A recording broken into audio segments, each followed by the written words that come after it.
وقال النبي صلى الله عليه وسلم من بنى لله مسجدا بنى الله له بيتا في الجنة আজ মন মোর চঞ্চল রে ভাই ঝরে দুটি আঁখি বুঝাইলে বুঝিস না তুই কোন জঙ্গলের পাখি রে আজ মন মোর চঞ্চল রে আজ মন মোর চঞ্চল রে ভাই ঝরে দুটি আঁখি বুঝাইলে বুঝিস না তুই কোন জঙ্গলের পাখি রে আজ মন মোর চঞ্চল রে কাঁচা বাঁশের খাট বাঁধিবে শুকনো পাতের ডোর কাঁচা বাঁশের খাট বাঁধিবে শুকনো পাতের ডোর এমন করে বাঁধবে রে মন চলবে না তোর জোর রে আজ মন মোর চঞ্চল রে বৈরের পাতায় গরম পানিতে মন তোকে গোসল করাবে বৈরের পাতায় গরম পানিতে মন তোকে গোসল করাবে গোসল করাইয়া মন তোকে কাফন পরাবে রে আজ মন মোর চঞ্চল রে কাফন পরাইয়া মন তোর জানাজা পড়িবে কাফন পরাইয়া মন তোর জানাজা পড়িবে জানাজা পড়িয়া মন তোকে দফন করিবে রে আজ মন মোর চঞ্চল রে মা কান্দিবে বেটার বেটা বোন কান্দিবে ভাই মা কান্দিবে বেটার বেটা বোন কান্দিবে ভাই ঘরের বেগম সেও তো কাঁদবে আর তো কেহ নাই রে আজ মন মোর চঞ্চল রে মা কান্দিবে বেটার বেটা বোন কান্দিবে ভাই পরের বেটি সেও তো কাঁদবে আর তো কেহ নাই রে আজ মন মোর চঞ্চল রে আজ মন মোর চঞ্চল রে ভাই ঝরে দুটি আঁখি বুঝাইলে বুঝিস না তুই কোন জঙ্গলের পাখি রে আজ মন মোর চঞ্চল রে নারে তাকবীর আজকে জলসা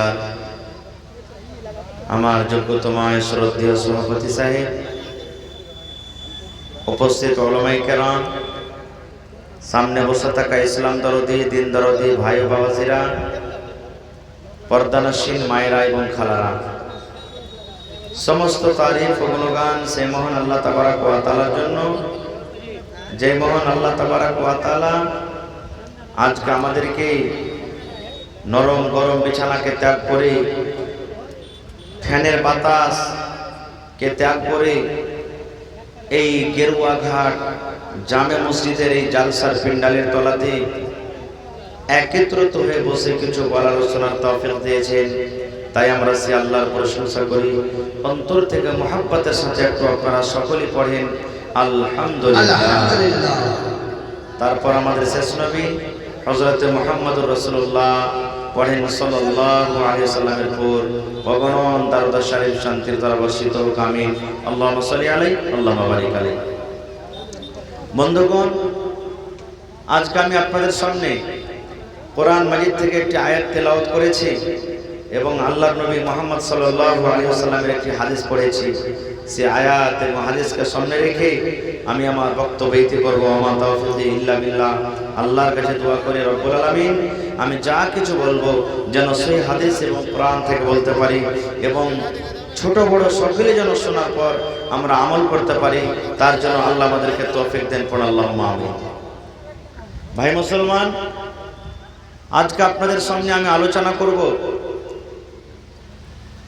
সালেহ এবং গায়র সালেহ, ঈমানদার এবং গুনাহগার পাপীদের মওত যখন হবে কিভাবে হবে।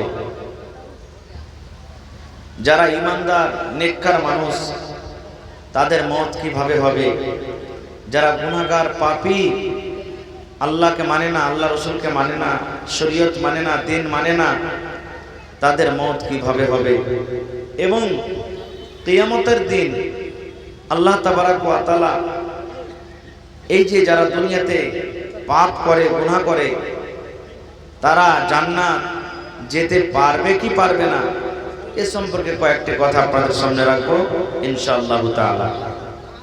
ভাই মুসলমান, প্রথম তো আমাদেরকে এটা বিশ্বাস করতে হবে যে মওত ইয়াকিনী আছে, একদিন দুনিয়া ছেড়ে আমাদেরকে যেতে হবে। বিশ্বাস আছে না? একটু আমার সাথে কথা বলবেন। আপনারা শুনতে এসেছেন, আপনারা যদি ভালোভাবে ধ্যান দিয়ে শুনেন আমাকে বলতে ভালো লাগবে, আপনারা কথাটা বুঝতে পারবেন। মওত ইয়াকিনী আছে, মওত একদিন আসবে, এটার পরে বিশ্বাস আছে আমাদের। ঈমান আছে না নেই? জি, ঈমান আনতে হবে। আর এটার পরেও আমাদেরকে বিশ্বাস করতে হবে, ঈমান আনতে হবে যে মওতের পর একদিন কিয়ামত ঘটবে, দুনিয়া ফানা হবে, শেষ হয়ে যাবে, আর বিচারের মাঠে কিয়ামতের দিন আমরা দুনিয়াতে যা কিছু করব আল্লাহ তাবারাক ওয়া তাআলা এর হিসাব কিতাব নেবেন। এটার পরে বিশ্বাস আছে না নেই?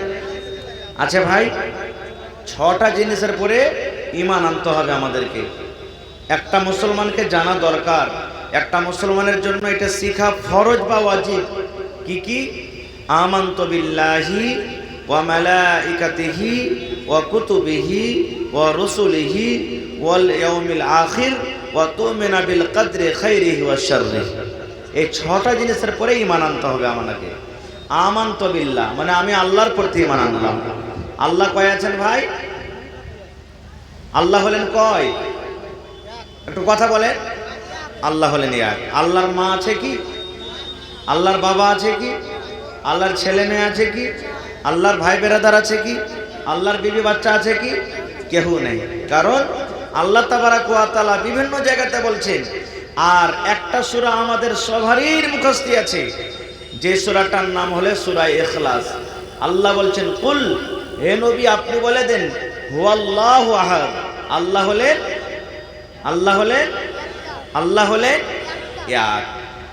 এক হলেন আল্লাহ। এটা সবার মুখস্থ আছে। হয়তো আয়াতটার মানা মাফহুম তারজমা আমরা জানি না, যার কারণে হয়তো আমরা বুঝি না। তো ভাই আমার, আল্লাহ হলেন এক। দ্বিতীয় কথা, দ্বিতীয় নম্বরে আল্লাহ তাবারাক ওয়া তাআলা রাসূল বলছেন আমানতু বিল্লাহি ওয়া মালাইকাতিহি, আল্লাহর যত ফেরেশতা আছেন সমস্ত ফেরেশতাদের প্রতি ঈমান আনতে হবে। যেমন বড় বড় 4টে ফেরেশতা, তার মধ্যে হলেন একটা হযরত জিবরিল আলাইহিস সালাম, যে নবীদের কাছে আল্লাহ তাবারাক ওয়া তাআলার বিধান আহকাম কানুনকে নিয়ে নবীদের কাছে পৌঁছাচ্ছেন। একটা হলো মালাকুল মউত, যে মানুষের জান কবজ করে। একটা হলেন ইসরাফিল আলাইহিস সালাম, যে কিয়ামতের দিন সূর ফুঁকবেন। এই করে করে অনেক ফেরেশতা আছেন, সমস্ত ফেরেশতাদের প্রতি ঈমান আনতে হবে। তারপরে আল্লাহ তাবারাক ওয়া তাআলার কিতাব পাক পবিত্র কোরআন, এই কোরআনের প্রতি আমাদেরকে ঈমান আনতে হবে। আর এই কোরআন ছাড়া আরো আল্লাহ তাবারাক ওয়া তাআলা অন্য অন্য নবীরাকে দান করেছিলেন, ওই সমস্ত কিতাবের প্রতিও আমাদেরকে ঈমান আনতে হবে। ভাই মুসলমান, তারপরে আখিরাত একদিন হবে, কিয়ামত একদিন হবে, তার প্রতি ঈমান আমাদেরকে ঈমান আনতে হবে। আল্লাহ তাবারক ওয়া তাআলার যত রাসূল নবী দুনিয়াতে এসেছিলেন সমস্ত রাসূল নবীর প্রতি ঈমান আনতে হবে যে আল্লাহ তাবারক ওয়া তাআলা তাদেরকে দুনিয়াতে পাঠালেন, আল্লাহ তাবারক ওয়া তাআলা তারাকে নবী করেছিলেন, সমস্ত নবীদের প্রতি ঈমান আনতে হবে। ভাই আমার, তারপর এই যে আল্লাহ যে ভাগ্য লিখেছেন, এই যে আল্লাহ ভাগ্য লিখেছেন, ভালো মন্দ যা কিছু আল্লাহ নসিবে লিখেছেন সেটার প্রতি আমাদেরকে ঈমান আনতে হবে। ভাইরে, তো বলার উদ্দেশ্য হলো যে ছটার মধ্যে একটা আছে কি ওয়াল ইয়াউমিল আখির, আখিরাতের প্রতি ঈমান আনতে হবে, আখিরাতের প্রতি ঈমান আনতে হবে। আখিরাত বলে বিশ্বাস আছে না নেই? আছে ভাই, আছে। ভাই মুসলমান, কত ভাইরা বলে আরে দুনিয়াতে মৌলভী সাহেবরা বলছে যে আখিরাত আখিরাত ফাকিরাত কিছু হবে না, মরে যাব, গলে যাব, পচে যাব, সরে যাব, সব কিছু হয়ে যাবে, কিন্তু আখিরাত ফাকিরাত বলে কিছু নেই। আখিরাতে আল্লাহ তাবারক ওয়া তাআলা হিসাব কিতাব করবেন না কো, আর আল্লাহ তাবারক ওয়া তাআলা কেমন করে জমা করবেন? আর ভাই মুসলমান, আল্লাহ তাবারক ওয়া তাআলা নিজে বলছেন ইন্নাল্লাহা আলা কুল্লি শাইইন কাদির, আল্লাহ তাবারক ওয়া তাআলা সবকিছুরই মালিক, সবকিছুর কুদরত রাখনেওয়ালা, ক্ষমতা রাখনেওয়ালা, আল্লাহ যা করবেন তাই হবে, হবে না? তা আখিরাতের প্রতি বিশ্বাস আছে না নেই ভাই? জোরে বলেন, আছে না নেই? এর একটা উদাহরণ দিই, সহিহ বুখারী শরীফের হাদিস। আল্লাহ রাসূল বলেছেন এক জামানাতে একটা লোক ছিল, এক জামানাতে একটা লোক ছিল, লোকটা খুব পাপ করেছে, গুনাহ করেছে, ওর গুনার কোনো সীমা নাই, এত গুনাহ করেছে, ওর দ্বারাতে নেকি খুব কম হয়েছে, পাপের কাজই বেশি হয়েছে। দেখবেন জওয়ানি বয়সে মানুষ বেশি পাপ করে, এবার যখন বুড়া হয়ে যায় তখন ওই পাপগুলো স্মরণে আসে আর আস্তে আস্তে মসজিদ ধরে মানুষ। কিন্তু জওয়ানি বয়সের ইবাদতটা আল্লাহ তাবারক ওয়া তাআলার কাছে খুব প্রিয়, ভালোবাসা। খারজা হোক, ওই লোকটা মরবে, ও বুঝে লেছে যে আর দুনিয়াতে আমি বেশি দিন বাঁচবো না, এখন মরে যাব। কয়েকটা তার বেটা ছিল, সবটি বেটাটাকে জমা করেছে। জমা করার পর বুখারী শরীফের হাদিস, কিন্তু আল্লাহ রাসূল বলছেন ওই লোকটা বেটারাকে বলছেন কি, এরে আমার বেটারা, এ আব্দুল্লাহ, আব্দুর রহমান, এ খালেদ, জায়েদ, বাকর, তোরা শোন বেটারে, আমি যেদিন মরে যাব, আমার মৃত্যুর পর আমাকে খবরদার খবরদার তোরা জমিনে দফন করিস না রে ধন, জমিনে আমাকে দফন করিস না, জমিনে আমার দফনের ব্যবস্থা করিস না। বেটারা বলতে লাগলেন আব্বা কি করব? ওই লোকটা বলছে বেটারে, যেদিন আমি মরে যাব, যেদিন আমার মওত হয়ে যাবে, আমি তোদেরকে ওসিয়াত করছি রে বেটা, আমার লাশটাকে তোরা একটা মাঠে ঘাটে নিয়ে চলে যাবে, একটা ময়দানে নিয়ে চলে যাবে, আর লোকরে জমা করে আমার লাশটাকে সুন্দর করে তোমরা জ্বালিয়ে দিবে। আমার যেন এখানটা হাড্ডি গালা গোটা হয়ে না থাকে, শরীরের যেন কোনো অংশ যেন গোটা হয়ে না থাকে, আমাকে পুড়িয়ে পুড়িয়ে পুড়িয়ে পুড়িয়ে তোমরা ছাই করে দিবে। ছাই কোটা করার পর তোমরা 3 ভাগে ভাগ করবে। একটা বেটা তোমরা কি করবে, 1 ভাগ ছাই তোমরা বাতাসে তোমরা মিলিয়ে দিবে, 1 ভাগ ছাই তোমরা জমিনে পুঁতে দিবে, আর 1 ভাগ ছাই তোমরা সমুদ্রের নদীতে ভাসিয়ে দিবে। বেটা এই কাজটা তোরা কিন্তু করিস, আমার লাশটাকে তোরা জ্বালিয়ে দিস না বেটা, লাশটাকে কিন্তু মাটির উপরে রাখিস না, আমার লাশটাকে তোরা দফন করিস না। যেমন কথাটা বলা, এবারে তার ছেলেরা বলছে হাজি আব্বা, লোকেরা কি বলবে, মানুষকে তো দফন করে, আর আপনি বলছেন যে আমার লাশটাকে তুই জ্বালিয়ে দিস, কেন জ্বালাবো, কারণটা কি? রে আমার ভাইয়েরা, মায়েরা, খালারা, এবার শোনেন। এবার লোকটা বলছেন বেটারে, আমার জীবনে নেকি কম রে বেটা, জীবনে আমার শুধু পাপ হয়েছে, জীবনে আমি এত গুনাহ করেছি, জীবনে আমার দ্বারাতে এত ভুল হয়েছে, জীবনে আমার দ্বারাতে এত গুনাহ হয়েছে, এত গুনাহ হয়েছে রে ধন। আল্লাহ রাব্বুল আলামিন যদি ক্ষমতা রাখেন, আমাকে যখন তোরা দফন করে বাড়িতে চলে আসবি, আল্লাহ রাব্বুল আলামিন যদি আমাকে কবরে জীবিত করে দেন, আর আমার গুনাহগুলোর ব্যাপারে যদি আল্লাহ জিজ্ঞাসা করেন, আমি হিসাব দিতে পারবো না রে ধন, আমার হিসাব দেওয়ার ক্ষমতা নয়। এই জন্য বেটারে, আমাকে তোরা জ্বালিয়ে ছাই করে দিবে, আমাকে তোরা পুড়িয়ে দিবি, যেন আমার আল্লাহ রাব্বুল আলামিন আমাকে খুঁজে না পায়। পুড়িয়ে পুড়িয়ে ছাই করে দিবি, যেন আমার আল্লাহ আমাকে আর জীবিত না করে, না খুঁজে না পায়। আচ্ছা বলেন তো, এই কথাটা যে তারা সেই লোকটা তার বেটারাকে বলেছে যে আমার আল্লাহ যেন আমাকে খুঁজে না পায়, ছাই করে দিলে। এটা কি কথা ঠিক? আল্লাহ জীবিত করতে পারবেন না? পারবেন ভাই? সুবহানাল্লাহ। ঠিক বেটারা তাই করলেন। বাপ মরে গেল, বেটারা বাপটাকে জ্বালিয়ে পুড়িয়ে ছাই করে, কিছু ছাই একটা বেটা সমুদ্রে ভাসিয়ে দিলে, কিছু ছাই একটা বেটা জমিনে পুঁতে দিলে, কিছু ছাই একটা বেটা বাতাসে ছিটিয়ে দিলে। এবার তারা বাড়ির দিকে রওনা হয়েছে, বাড়ির দিকে আসছে। আপনারা বলেন তো এই বাতাস চলছে কার আদেশে? জোরে বলেন। আল্লাহর আদেশে। এই জমিনটাকে কে বানালছেন? জোরে বলেন। আল্লাহ। মানবে কার কথা? সমুদ্র কে তৈরি করেছেন? মানবে সমুদ্র কার কথা? আল্লাহর কথা। তারা ছাইগুলাকে ডুবিয়ে ভাসিয়ে ছিটিয়ে বাড়ির দিকে রওনা হয়েছে, বাড়ি পৌঁছেনি। আল্লাহ রাব্বুল আলামিন আদেশ করছেন পানিকে, এ পানি রে, তোর কাজ হলো বইয়ে দেওয়া, তোর কাজ হলো ভাসিয়ে দেওয়া। এ পানি শোন, খবরদার খবরদার, এই যে তোর ভিতরে যে ছাইগুলাকে ছিটা দেওয়া হলো, এই ছাইগুলাকে তুই এক জায়গাতে জড়ো করে দে। আল্লাহ রাব্বুল আলামিন মাটিকে বলছেন, মাটি রে, তোর কাজ হলো পচিয়ে দেওয়া, সরিয়ে দেওয়া। এ মাটি, সমস্ত ছাইগুলাকে জড়ো করে দে। আল্লাহ রাব্বুল আলামিন বাতাসকে বলছে, বাতাস রে, তোর কাজ হলো ছিটিয়ে দেওয়া। এ বাতাস, সমস্ত ছাইগুলাকে এক জায়গাতে জড়ো করে দে। এ মুসলমান, সমস্ত ছাইগুলা এক জায়গাতে যখন জড়ো হয়ে গেল, এবার আল্লাহ রাব্বুল আলামিন ছাইকে বলছেন, কোন কোন কোন কোন, মানে হয়ে যাও হয়ে যাও, কোন মানুষ হয়ে যাও, মানুষ হয়ে যাও। যেমনই কথা বলা সুবহানাল্লাহ, ছায়ের সঙ্গে সঙ্গে মানুষ হয়ে গেল। এবার যখন লোকটা আবার জীবিত হয়ে গেল, এবার আল্লাহ রাব্বুল আলামিন বলছেন, বান্দা রে, তোর ছেলেরাকে আর কোন কাজের কেন আদেশ করেছিলে রে বান্দা? তুই জ্বালাইতে পুড়াইতে কেন বলেছিলে রে আল্লাহ? আল্লাহ রাব্বুল আলামিন বলবেন, বান্দা রে, তুই এর কোন কাজের কেন আদেশ করেছিলি? এবার লোকটা তখন বলবে, মাবুদ, সব কিছুরই মালিক আল্লাহ, তুমি জানছো দেখছো রাব্বুল আলামিন। আল্লাহ, জীবনে আমার গুনাহ বেশি, জীবনে আমি পাপ বেশি করেছি, আমার দ্বারাতে নেকি কম হয়েছে, জীবনে আমি গুনাহ বেশি করেছি।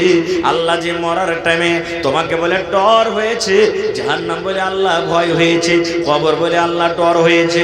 মাবুদ, একমাত্র তোমার জাহান্নামের ভয় আমি এটা কাজ করেছি। আল্লাহ রাব্বুল আলামিন বলেন, ও নবী গো, শুনে নাও, যখন মরার টাইমে, মরার সময়তে ওই লোকটা এত গুনাহ করার পর, এত পাপ করার পর যখন তওবা করেছে, আমার কবর বলে ডর হয়েছে, জাহান্নাম বলে যখন ডর হয়েছে, আমি আল্লাহ রাব্বুল আলামিন তার জীবনের গুনাহকে মাফ করে আমি আল্লাহ তাকে জান্নাতে ঘোষণা করে দিলাম। নারে তাকবীর। ভাই, কেন হাদিসটা বললাম? কয়েকটা কথা কেন লুকিয়ে আছে, বলার উদ্দেশ্য হলো এই যে আপনাদেরকে এই জন্য শোনালাম হাদিসটা, যে আল্লাহ তাবারাক ওয়া তাআলা মৃত ব্যক্তিকে জীবিত করার ক্ষমতা রাখেন। বিশ্বাস আছে না নেই? জোরে বলেন, বিশ্বাস আছে না নেই? এবারে একদিন মরতে হবে, এটা বিশ্বাস আছে।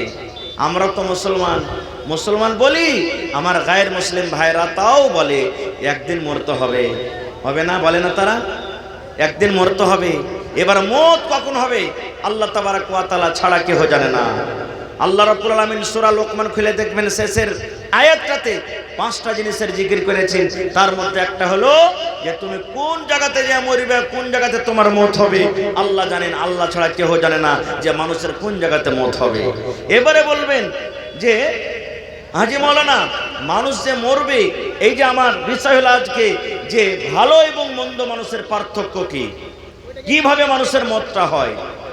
বারা বিন আযিব রাদিয়াল্লাহু তাআলা আনহু একজন সাহাবী, উনি বলছেন, আল্লাহর নবী বলেছেন, নেককার মানুষ, বদকার মানুষ, সালেহ মানুষ, গায়র সালেহ মানুষ, নেককার মানুষ, গুনাহগার মানুষের মতের তফাৎ।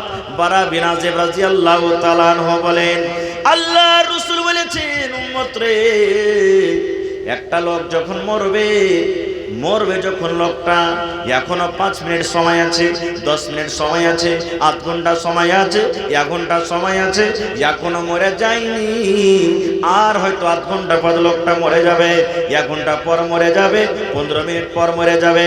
আশেপাশে যত বাড়ির লোক সব কিন্তু বসে আছেন, ওখানে মা বসে আছেন, ওখানে বিবি বসে আছেন, কিংবা ওখানে স্বামী বসে আছে, ওখানে ছেলে মেয়েরা বসে আছে, গ্রামের লোকেরা বসে আছে, সমস্ত লোক বসে থাকবে। ওরে সুবহানাল্লাহ, দয়ার নবী বলেছেন লোকটা যদি নেককার হয়, লোকটা যদি ঈমানদার হয়, লোকটা যদি সালেহ হয়, তার চোখের নজর যত দূর যাবে বন্ধুরে, আল্লাহর জান্নাতের ফেরেশতারা তার সামনে বসে থাকবে।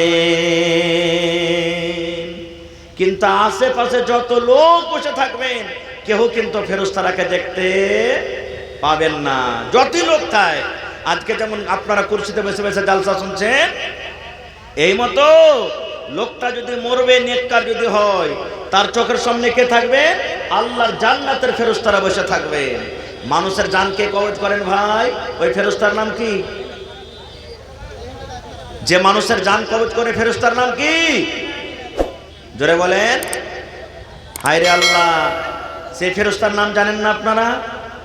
আমরা তো কথাতে কথাতে বলি, ছেলে পেলে যখন ভুল করে বা গ্রামের কোনো লোক যখন ভুল করে, ইশালা 1 নম্বর করে আজরাইল বেইবে, একবারে আজরাইল। আমরা তো নিজের ভাষাতে কথা বলে থাকি। আজরাইলের কাম হলো কি? জান কবজ করা। মালাকুল মউত জান কবজ করবেন। এবার মালাকুল মউত কিন্তু পরে আসবেন। এবার আসার পর তখন দেখবেন, ওরে আল্লাহ, এই লোকটা তো নেককার জি। আরে গেরুয়া ঘাটের এটা তো নেককার মানুষ, মির্জাবাড়ির এটা লোক নেককার, এটা তো আল্লাহর বান্দা কিংবা বান্দি যে মরছে নেককার মানুষ। এবার ওই মালাকুল মউত তখন ওর ঘাড়ের পাঞ্জরে বসবে। আল্লাহ রাসূল বলেছেন এই ঘাড়ের পাঞ্জরে বসবে। বসার পর কি বলবেন?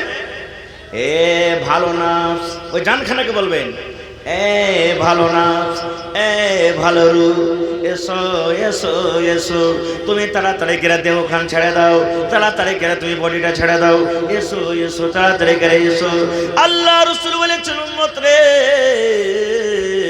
যেমন আটার ভিতরে যদি চুল সানিয়ে থাকে, আটার ভিতরে যদি চুল ঢেকে থাকে, যেমন তুমি চুলটাকে সুন্দর করে টেনে নাও, তোমার আটার কোনো ক্ষতি হবে না, চুলে তোমার আটা লাগবে না। এই মতো বডি থেকে সুন্দর করে জান খানা বের হয়ে যাবে। কিংবা নবী বলেছেন, এই যে মায়েরা খালারা ভাত রান্না করে, মায়েরা খালারা কলসিতে পানি জমা করে, কলসিতে যখন পানি ভর্তি থাকে, ডোলে যখন পানি ভর্তি থাকে, ওই ডোলটা যখন এরকম ভাবে কায়েত করে দেবে, পানি পড়তে কোনো অসুবিধা হবে না। না হবে? কলসি থেকে পানি পড়তে অসুবিধা হবে? আল্লাহ রাসূল বলেছেন ঠিক যারা ইমানদার নেককার মানুষ হবে, ওরে সুবহানাল্লাহ, তাদের জানখানা এবারে কিন্তু বডি থেকে বের হয়ে যাবে। যেমনই বডি থেকে জান বের হয়ে গেল, আল্লাহর ফেরেশতারা জান্নাতের ভিতর থেকে একটা রুমাল নিয়ে আসবে। কেমন রুমালটা হবে রে বন্ধু? আতর আপনারা দুনিয়াতে দেখেছেন, সেন্ট দুনিয়াতে দেখেছেন, মুশক আম্বারের সেন্ট দেখেছেন। আল্লাহ রাসূল বলেছেন, উম্মত, ওই জান্নাত থেকে যখন রুমালটা নিয়ে আসা হবে, ওই রুমালটাতে ওই নেককার মানুষের জানখানা সুন্দর করে বেঁধে দেওয়া হবে। ওই নেককার মানুষের জানখানা রুমালের উপরে রাখা হবে। ইয়া তো রুমাল খানটা সেন্ট করবে, ইয়া তো খুশবু করবে, সুবহানাল্লাহ, ইয়া তো সেন্ট করবে। আল্লাহ রাসূল বলেছেন, মনে হয় জমিনের উপরে, আকাশের তলাতে কোনো এমন একটা জায়গা নাই যে যে জায়গাতে ওই জান্নাতে রুমালের সেন্ট খানা পৌঁছবে না। এবার রুহটাকে সুন্দর করে রুমালে বেড় দিয়ে দিবে। বেড় দেওয়ার পর ফেরেশতারা লুচালুচি করবে। ও বলছে আমাকে দাও, আমি নিয়ে যাবো। ও বলছে আমাকে দাও, আমি নিয়ে যাবো। ও বলছে আমাকে দাও, আমি নিয়ে যাবো। এবার জানখানাকে ফেরেশতারা নিয়ে যেতে যেতে যেতে কোথায় নিয়ে যাবেন? কোথায় নিয়ে যাবেন? সূরা ওয়াইলুল মুতাফফিফিন কোরআনে আছে না? সূরাতুল মুতাফফিফিন কোরআনে একটা সূরা আছে, আম্মা পড়াতে দেখবেন। ওখানে দুটা কথা আছে, একটা ইল্লিন, একটা হলো সিজ্জিন। যারা নেককার মানুষ হবে, যারা ভালো মানুষ হবে, ওই রুমালটাকে, ওই রূহখানটাকে তারা 7 আকাশের উপরে জায়গাটা আছে ইল্লিন, 7 আকাশের উপরে নিয়ে যাবেন। কিভাবে? ফেরেশতারা জানখানটাকে নিয়ে আসমানে চলে যাবেন। আসমানে গেট আছে না ভাই? আসমানে দুয়ার আছে না নেই? জোরে বলেন, দুয়ার আছে না নেই? না থাকলে আমার নবী মেরাজে কেমন করে গেছিলেন? 7 আকাশের উপরে কেমন করে গেছিলেন? জানখানটাকে নিয়ে চলে যাবেন। এবার প্রথম গেটে আসমানে চলে যাবেন, এরকম ভাবে তাকে দরজাতে ইশারা করা হবে। ফেরেশতা যে আছেন আসমানে পহরাদার বলবেন কে? এবার বলবেন আমি মালাকুল মউত, আমি মালাকুল মউত, আমি আজরাইল ফেরেশতা। জান্নাতের সুবহানাল্লাহ। এবার ওই আসমানের ফেরেশতা বলবেন মালাকুল মউত তুমি কি করতে এসেছো? বলছে আমি রূহ নিয়ে এসেছি, জান নিয়ে এসেছি। বলবে কার তুমি জান নিয়ে এসেছো রে? বলছে গেরুয়া ঘাটের অমুক লোকের আমি জান নিয়ে এসেছি, কাজরা গ্রামের অমুক লোকের আমি জান নিয়ে এসেছি, আমি চিমনি বাজার এলাকার অমুকের লোকের জান নিয়ে এসেছি, কিংবা মির্জাবাড়ি গ্রামের অমুক লোকের জান নিয়ে এসেছি, কিংবা বেতনা আমি লাল বিহারি অমুক গ্রামের জান নিয়ে এসেছি। এবার আল্লাহ রাব্বুল আলামিন ওই আসমানের ফেরেশতাকে জানিয়ে দেন যে লোকটা নেককার আছে কি গুনাহগার আছে, লোকটা পাপী আছে কি গুনাহগার আছে। এবার যখন না বলবে মালাকুল মউত যখন বলবেন রে আকাশের ফেরেশতা, এই আসমানের ফেরেশতা খুলে দাও, খুলে দাও, এই আসমানের দুয়ারটা খুলে দাও, এই লোকটার জন্য আসমানের দুয়ার খুলে দাও। এবার যখন ওই আসমানের ফেরেশতা দেখবেন এই লোকটা হলো নেককার, এই লোকটা হলো দিনদার, তখন বলবে ওয়েলকাম ওয়েলকাম, স্বাগতম স্বাগতম, এসো এসো এসো, তোমার জন্য ওয়েলকাম করছে, এসো তোমার জন্য দুয়ার খুলে দিলাম। আল্লাহ নবী বলেছেন এক আসমানের দুয়ার খুলে দাও হলো, দ্বিতীয় আসমানের দুয়ার খুলে দাও হলো, তৃতীয় আসমানের দুয়ার খুলে দেওয়া হলো, এরকম করে চতুর্থ আসমানের দুয়ার খুলে দেওয়া হলো, পঞ্চম আসমানের দুয়ার খুলে দেওয়া হলো, 6 নম্বর আসমানের দুয়ার খুলে দেওয়া হলো, 7 নম্বর আসমানের দুয়ার খুলে দেওয়া হলো। এই করতে করতে মুসলমান 7 আকাশের পরে ইল্লিন একটা জায়গা যেখানে নেককার মানুষের জান রাখা হয়, যেখানে ভালো মানুষের জান রাখা হয়, ওই ইল্লিন জগতে নেককার দিনদার মানুষের জান খানা রেখে দেওয়া হলো। নারে তাকবীর। কিন্তু যে লোকটা মরবে, লোকটা যদি পাপী হয়, লোকটা যদি গুনাহগার হয়, লোকটা যদি গায়ের সলে হয়, লোকটা যদি বেঈমান হয়, লোকটা যদি মুশরিক হয়, লোকটা যদি আল্লাহওয়ালা না হয়, কিন্তু মুসলমান তার জান কবজ করার জন্য ওই মালাকুল মউত তার কাছে আসবে। ইমানদার হয় তা মরতে হবে, আর নেককার হয় তা মরতে হবে। হবে না? হবে না? মত থেকে কেউ বাঁচতে পারবে না ভাই, কেউ বাঁচতে পারবে না। এবারে আল্লাহ রাসূল বলেছেন লোকটা যদি বেঈমান হয়, ওই লোকটা যখন মরবে তার সামনে যতদূর চোখের নজর যাবে জাহান্নামের ফেরেশতারা বসে থাকবে। ইমানদারের বেলাতে জান্নাতের ফেরেশতারা, আর গুনাহগার পাপীর বেলাতে জাহান্নামের ফেরেশতারা বসে থাকবে। এবার মালাকুল মউত আসবেন, পরে আসার পর বলবেন হ্যাঁ এই পেয়েছি শিকারি। আব দেখো এই লোকটা তো বেঈমান মুশরিক আছে, বেনামাজি দাগাবাজ আছে, চোর লুচ্চা লাফাঙ্গ আছে। এবারে আর সামনে জাহান্নামের ফেরেশতারা বসে আছেন, কিন্তু যে মরবে ও কিন্তু দেখতে পাবে, তাছাড়া কেউ দেখতে পাবে না। এবার মালাকুল মউত তখন আসবে, আসার পর ধমক দিয়ে বলবেন এই খাবিস নফস, এই বদনফস, তাড়াতাড়ি করে দেহ তুই ছাড়, তাড়াতাড়ি করে দেহ ছাড়। আচ্ছা আপনারা বলেন তো, গ্রামের ভিতরে যদি চোরকে ধরতে আসে পুলিশে, তো চোর নিজে ধরা দিবে না বাড়ি থেকে পালিয়ে যাবে ভাই? গ্রামে পুলিশ এসেছে চোরকে ধরার জন্য, মুজরিম ধরার জন্য, তো কি মুজরিমটা নিজের মনে ধরা দিবে না লুকিয়ে বেড়াবে? বলেন, লুকিয়ে বেড়াবে। আল্লাহ রাসূল বলেছেন মালাকুল মউত যখন ওই বেঈমান শয়তানের যখন জান কবজ করতে আসবে, তাকে ধমক দিয়ে বলবে এরে খাবিস নফস, এই বদনাস, আয় আয় তাড়াতাড়ি করে আয়, এই দেহ ছেড়ে দে। আল্লাহ রাসূল বলেছেন সুবহানাল্লাহ, ওই জানখানা শরীরের মধ্যে কিন্তু দৌড়িয়ে বেড়াবে, খাড়াই কোনো জায়গাতে চলে যাবে, খাড়াই কোনো জায়গাতে লুকিয়ে যাবে, মালাকুল মউতের কাছে আসবে না, মালাকুল মউতকে ধরা দিবে না। যখন মালাকুল মউতের কথা না শুনবে, শরীরের মধ্যে জানখানা যখন লুকিয়ে বেড়াবে, ওরে সুবহানাল্লাহ, আল্লাহ রাসূল বলেছেন মালাকুল মউত আজরাইল ফেরেশতা তার বুকের ভিতরে এমন করে চাপ দিবে, এমন করে তার জানখানাকে বের করবে। তখন ওরে মারে বাপরে করে কত লোক চিল্লাবে, কত লোক ডরে পেশাব করে দেয়, কত লোক পায়খানা করে দেয়, কত লোককে দেখবেন সুবহানাল্লাহ মতের সমাজে জানোয়ারের মতন গ্যাংড়ায়, গাধার মতন চিৎকার করে, মা মরে গেলাম, মা মরে গেলাম, আব্বা মরে গেলাম, আল্লাহ বাঁচাও, আল্লাহ বাঁচাও। আল্লাহ রাসূল বলেছেন তার জানখানা জোর করে তার কবজ করা হয়। তাই কবি বলছেন, দয়াল আল্লাহ গো তুমি আমায় রহম করো না, দয়াল আল্লাহ গো তুমি আমায় রহম করো না।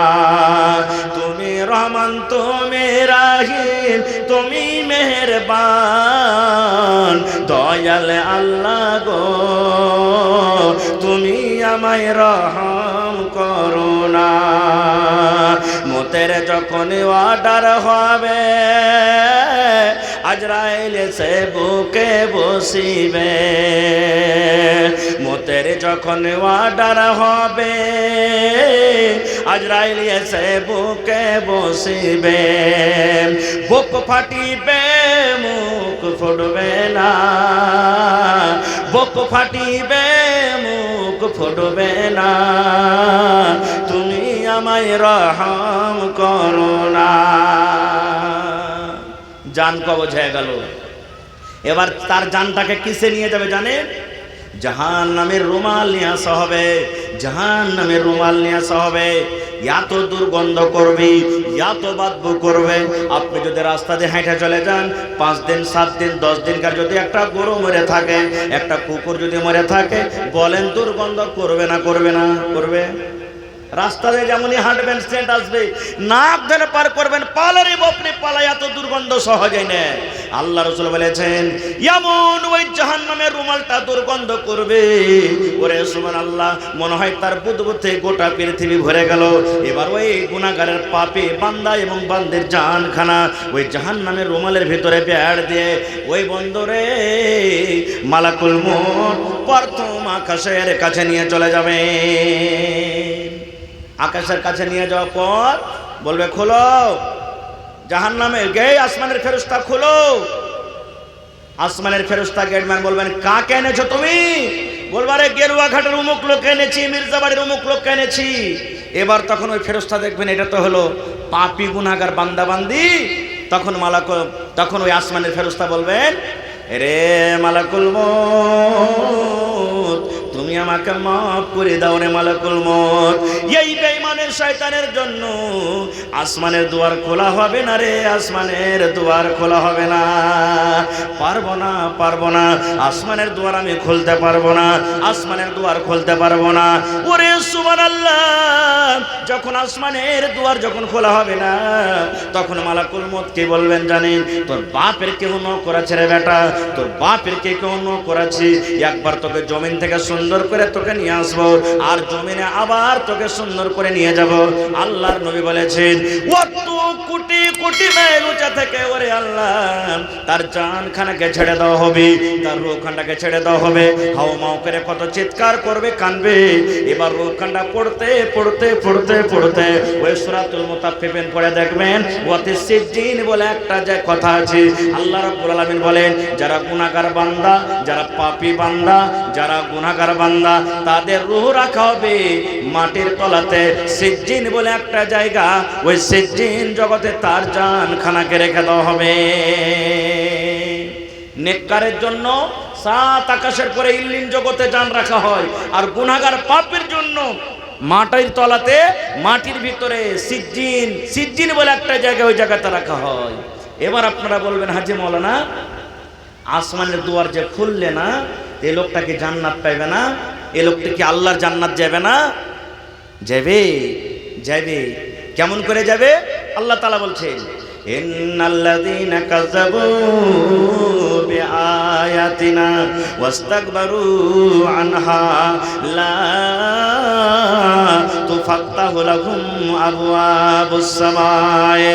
আল্লাহ রাব্বুল আলামিন বলেন দুনিয়ার মানুষ রে, ইন্নাল্লাযীনা কাযাবু বিআয়াতিনা, নিশ্চয় যে সমস্ত মানুষরা আমার আয়াতকে মিথ্যা মনে করে, আমার কোরআনকে মিথ্যা মনে করে, আমার নবীকে মিথ্যা মনে করে, আমার দ্বীনকে মিথ্যা মনে করে, ওয়াস্তাকবারু আনহা, এবং আমার দিন পে শরীয়ত পে অহংকারী করে চলে, ঘমন্ড করে চলে।